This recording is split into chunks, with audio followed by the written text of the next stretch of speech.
ഇതിന്റെ പ്രായോഗിക പ്രശ്നം 10 വർഷമായിട്ട് ബസ് വാങ്ങിയിട്ടില്ല എന്നുള്ളതാണ്. വാങ്ങിയ ബസ്സുകളെല്ലാം പഴുതായി. അപ്പോൾ കേരളത്തിന് പുറത്തുനിന്ന് ഒരുപാട് ആളുകൾ 3 ഇരട്ടിയെല്ലാം ചാർജ് കൊടുത്ത് കേരളത്തിലേക്ക് വരേണ്ട സ്ഥിതിയാണ് ഓണക്കാലത്ത്. അപ്പം അതിൻ്റെ അടിസ്ഥാനത്തിൽ വളരെ നല്ല ബസ്സുകൾ, കഴിയുന്നതും എയർ കണ്ടീഷൻ ബസ്സുകൾ എടുത്ത് ഇന്ന് സ്വകാര്യ മേഖലയിൽ ആളുകൾക്ക് വളരെ ബുദ്ധിമുട്ട് വരുന്നുണ്ട്. 3000 രൂപ 4000 രൂപയൊക്കെയാണ് 1500 രൂപ ടിക്കറ്റിന് വാങ്ങിക്കുന്നത്. അപ്പോൾ ആ സാഹചര്യത്തിൽ നമ്മൾ കുറച്ച് ബസ്സുകൾ നോക്കി. പക്ഷെ യാഥാർത്ഥ്യം എന്താന്ന് പറഞ്ഞാൽ ബസ് കിട്ടുന്നില്ല എന്നുള്ളതാണ്. ബസ് എടുക്കുന്നു എന്നുള്ളതല്ല.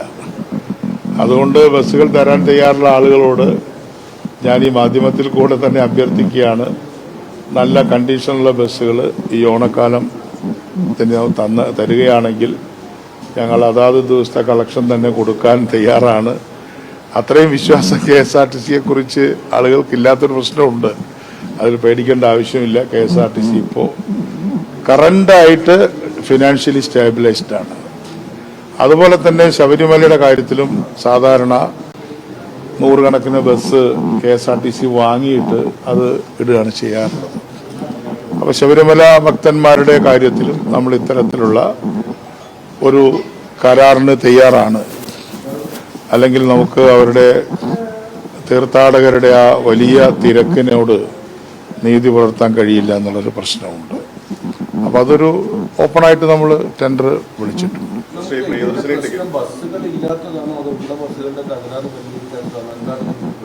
ഏത് ബസ്സും കുറച്ച് കഴിയുമ്പോൾ കേടുവരുമല്ലോ, അതാണ്.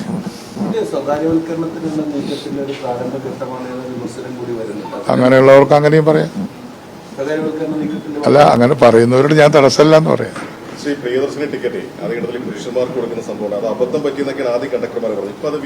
അതിൽ അബദ്ധത്തിന് കുറച്ച് ദിവസം കൊടുത്തിരുന്നു.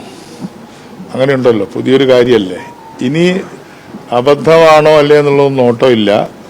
ഉടനെ സസ്പെൻഷൻ ആയിരിക്കും. ഞാൻ മാധ്യമങ്ങളോട് അഭ്യർത്ഥിക്കുകയാണ്, ഇത് അങ്ങേയറ്റം പോപ്പുലറായിട്ടുള്ളൊരു പ്രോജക്റ്റാണ്, പദ്ധതിയാണ്. ഇത് KSRTCയുടെ പദ്ധതിയല്ല, ഇത് സ്ത്രീ ശാക്തീകരണ പദ്ധതിയാണ്. ഈ സ്ത്രീ ശാക്തീകരണ പദ്ധതിയെ അട്ടിമറിക്കാനായിട്ട് ആരെങ്കിലും ശ്രമിച്ചാൽ കടുത്ത നടപടികൾ സ്വീകരിക്കും. സസ്പെൻഷനും പിന്നീട് വളരെ വേഗം അത് ഡിസ്മിസലിലേക്കും പോകും. ഓവർലോഡിന്റെ ഒരു പ്രശ്നം ഈ പ്രിയദർശിനി പല സ്ഥലത്തും സ്ത്രീകൾ കയറുന്നതുകൊണ്ടുള്ള പ്രശ്നം വരുന്നത് എങ്ങനെയാണ് അതിനെ പരിഹരിക്കാൻ കഴിയുന്നത്? ആളുകൾ ആദ്യഘട്ടത്തിൽ വളരെ തരത്തിൽ കയറുന്നുണ്ട്, അതൊരു യാഥാർത്ഥ്യമാണ്. അവരോട് നിങ്ങളെ കയറ്റില്ല എന്ന് പറയാനുള്ള ഒരു സാമൂഹ്യ അന്തരീക്ഷം നമ്മുടെ നാട്ടിലില്ലല്ലോ. അത് വളരെ ശ്രദ്ധിച്ചോടിക്കുകയും ശ്രദ്ധിച്ച് നല്ല രീതിയിലാണ്. നമ്മളിപ്പോൾ ഏതെങ്കിലും കുറച്ച് കണ്ടക്ടർമാർ ഇങ്ങനെ ചെയ്തു എന്ന് വെച്ചിട്ട് നമ്മൾ KSRTC ജീവനക്കാരെ അടച്ചാക്ഷേപിക്കാനൊന്നും ഞാനില്ല. കാരണം അവരേതാണ്ട് 80% സ്ത്രീ യാത്രക്കാരധികമാണ്.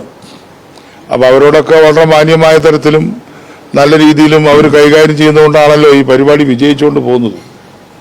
അതുകൊണ്ട് ഇതുമായി സഹകരിക്കുന്ന 99% അല്ലെങ്കിൽ അതിലധികം വരുന്ന ജീവനക്കാരോടും എനിക്ക് അവരോട് വളരെ സ്നേഹമാണുള്ളത്, നന്ദിയാണുള്ളത്.